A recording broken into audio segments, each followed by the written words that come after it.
আসসালামু আলাইকুম এভরিওয়ান, সবাইকে ওয়েলকাম ডেইলি রান্না বান্নার নতুন আরও একটা রেসিপি দেখার জন্য। আপনাদের সাথে আজ শেয়ার করব মাত্র একটা ডিম দিয়ে ব্যানানা 5 কেক তৈরি করার রেসিপি। একেবারে সহজভাবে এই কেকটা তৈরি করতে পারবেন, তাও আবার সরাসরি চুলায়। কোনো রকম ওভেনের প্রয়োজন হবে না। কম ঝামেলায় এই কেকটা যেমন তৈরি করে নেওয়া যায়, খেতেও কিন্তু দারুণ হয়। বিশেষ করে বাচ্চারা অনেক বেশি পছন্দ করে, আর এটা একেবারে হয় সফট আর তুলতুলে। তাহলে চলেন রেসিপিটা দেখে নেওয়া যাক। এর জন্য প্রথমে রুম টেম্পারেচারে থাকা একটা ডিম নিয়ে নিলাম আর দিয়ে দিচ্ছি এর মধ্যে 1/3 কাপ পরিমাণে চিনি। এখন একটা ইলেকট্রিক বিটার দিয়ে চিনিটাকে গলে যাওয়া পর্যন্ত খুব ভালো করে বিট করে নিব।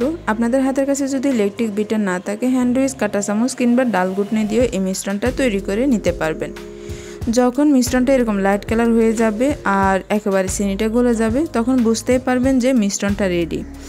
আর যদি এটা ইলেকট্রিক বিটার দিয়ে না করেন, তাহলে সময়ের পরিমাণটা একটু বেশি লাগবে। এখন আমি এর মধ্যে দিয়ে দিব 2 টেবিল চামচ পরিমাণে রেগুলার রান্নার তেল।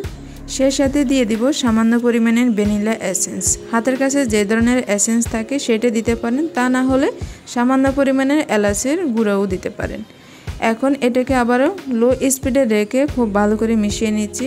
সবগুলো উপকরণ শুধুমাত্র ভালো করে মিশে যাওয়া পর্যন্ত এটাকে বিট করে নিলেই হবে। মিশিয়ে নিয়ে নেওয়ার পর এখন একটা ছাঁকনি নিয়ে নিলাম আর এর মধ্যে দিয়ে দিচ্ছি 1/2 কাপ পরিমাণের ময়দা। প্যাকেট অথবা খোলা যে কোনো ধরনের ময়দা ব্যবহার করতে পারবেন। আর 1/2 চা চামচ পরিমাণের বেকিং পাউডার। হাতের কাছে যদি আপনাদের ময়দা না থাকে, তাহলে আপনারা এখানে ময়দার পরিবর্তে সাদা আটাও ব্যবহার করতে পারবেন। এগুলোকে চেলে নিলাম। এখন খুব ভালো করে এটাকে মিশিয়ে নিব। আস্তে ধীরে একটু সময় নিয়ে মিশিয়ে নেবেন, যাতে মিশ্রণটা ঠিকঠাকভাবে হয়। যখন কিছুটা মিশিয়ে নেওয়ার পর এটা কিছুটা ঘন খেয়াল করলে বুঝতে পারবেন, তখন এর মধ্যে আমি অ্যাড করে নিব লিকুইড দুধ। আপনার ইচ্ছে হলে এর পরিবর্তে পানির মধ্যে গুঁড়া দুধটা মিশিয়েও ব্যবহার করতে পারবেন। আমি এখানে প্রায় 1/4 কাপ পরিমাণের দুধ ব্যবহার করব। দুধটা কিন্তু রুম টেম্পারেচারে আছে, মানে গরমও না ঠান্ডাও না। এখন অল্প অল্প পরিমাণে দিয়ে এটাকে খুব ভালো করে মিশিয়ে নিচ্ছি।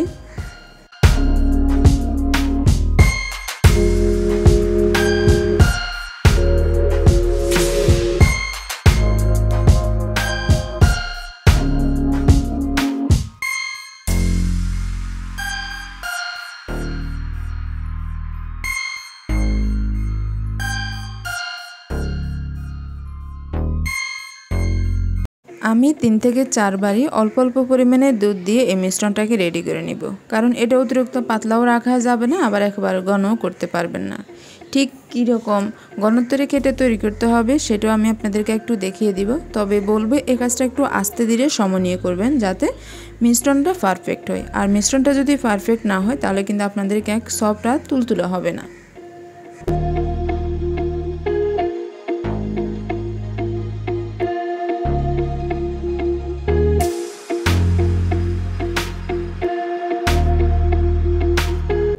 আমার মিশ্রণটা তৈরি করে নিয়ে নেওয়া কমপ্লিট। আর এর ঘনত্ব খেয়াল করলে বুঝতে পারবেন। এটাকে এক সাইড করে নিলাম আর এদিকে নিয়ে নিলাম ছোট আকারের 3টা কলা। এটা পাকা কলা হতে হবে, আবার কিন্তু অতিরিক্ত নরম কলা নেওয়া যাবে না, মোটামুটি একটু শক্ত হলেই হবে। আমি খোসা ছাড়িয়ে এগুলোকে পিস করে কেটে নেব। আর কলার পরিমাণটা কম বেশি হতে পারে, সেটা ডিপেন্ড করে আপনাদের পাতিলের আকারের উপরে। আমি এখন এগুলোকে ছোটো ছোটো আকারে পিস করে কেটে নিচ্ছি।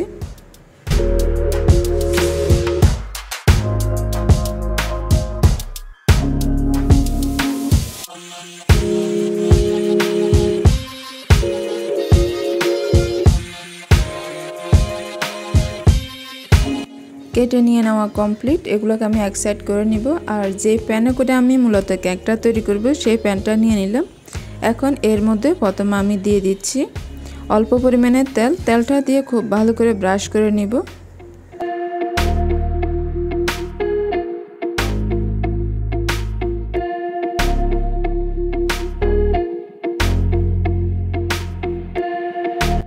ব্রাশ করে নিয়ে নেওয়া কমপ্লিট। এখন আমি এর মধ্যে দিয়ে দিব চিনি। চিনির পরিমাণটাও নির্দিষ্ট না, পাতিলের আকারের উপরে ডিপেন্ড করে চিনির পরিমাণটা কম বেশি রাখতে পারে। তবে কিভাবে দিতে হবে স্ক্রিনে যদি খেয়াল করেন, খুব ভালোভাবে বুঝতে পারবেন।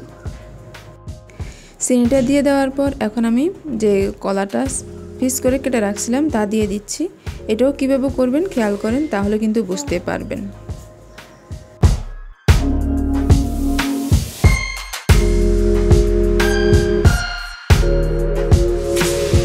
সম্পূর্ণ পাতিলের মধ্যে কলাটা দিয়ে দেওয়ার পর এখন যে কেকের মিশ্রণটা তৈরি করে রাখছিলাম তা একটু উপর থেকে দিয়ে দিচ্ছি। আর এটাও খেয়াল করেন তাহলে ইজিলি বোঝা যাবে। আসলে এগুলো বলার চেয়ে যদি ভালো করে খেয়াল করেন তাহলে সহজভাবে বুঝতে পারবেন। এখন যতটুকু সম্ভব চারপাশে এটা আমি একটু সমান করে নিব।